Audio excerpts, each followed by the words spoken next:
morning, friends and family. It is Monday, March the 22nd, and this is your Monday message. I wanted to come to you and bring you just a brief message about how you and I can be a stepping stone to the saving gospel message of Jesus Christ, or we can be a stumbling block. And I want us today to focus on in our actions and our attitude and in everything that we do to make sure we're being the stepping stone to get someone from hearing about Christ to accepting Christ.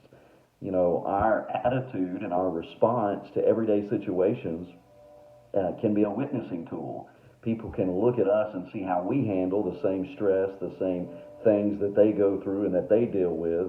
And if they see us handling it with some kind of inner peace or a peace that surpasses all understanding or a joy inexpressible, then that can be the draw. But I want to show you in Scripture where Paul had been giving testimony and had been sharing his experience and coming to know Christ, going from a bounty hunter to the apostle. And he goes before Agrippa and he gives this long defense and this testimony about the salvation of Jesus Christ.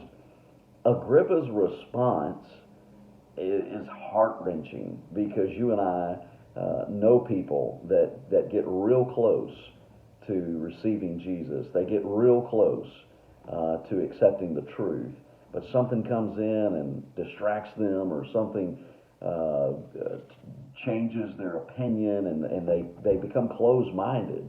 It's amazing how some of those people that claim to be progressive are the most closed-minded people when it comes to Christianity, when it comes to the Bible. But this is what Agrippa said to Paul after Paul goes through and talks about the prophets and talks about his testimony. It says in Acts chapter 26, beginning at verse 28, "Then Agrippa said to Paul, 'Almost thou persuadest me to be a Christian.'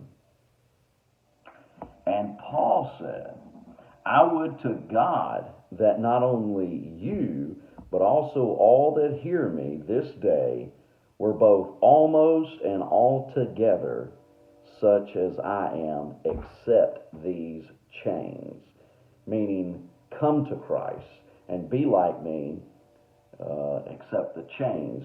Paul was a prisoner and had been brought in before King Agrippa. But King Agrippa's words, "You almost persuaded me." Almost. What was it about Agrippa that got him somewhere close to receiving, but he didn't cross over? Was it his pride? Was it his ego? Was it the fact that he was the king and had people at his beck and call, and at the snap of a finger he could get something for himself? Was it that selfishness that he wasn't willing to put that down, that he wasn't willing to die selfishly, that he wasn't willing to humble himself before one that is higher in authority than King Agrippa, the King of Kings and the Lord of Lords? You know, ego edging God out. Ego can cause many people to stumble. My ego, your ego, it can cause us to stumble. And his words, "Paul, you almost persuaded me," it just haunts me because I think about how often it can be a Christian that can cause someone to stumble. You know, it was Gandhi who said, "I love the Christ and the Gospels, and I would be a Christian were it not for Christians." So he saw a gap between what he read in the Gospels and what he saw among those calling themselves Christians. Now, for some occasions, it's not something that we're doing that's causing one to stumble, like this case with Agrippa. It wasn't something Paul was doing or something in Paul's character. No, it was Agrippa's character. It was his lack of humility. But I do want us to be mindful today of how our actions can be a stepping stone or a stumbling block. Stay faithful, stay focused. God bless you, and have a great day and a great week.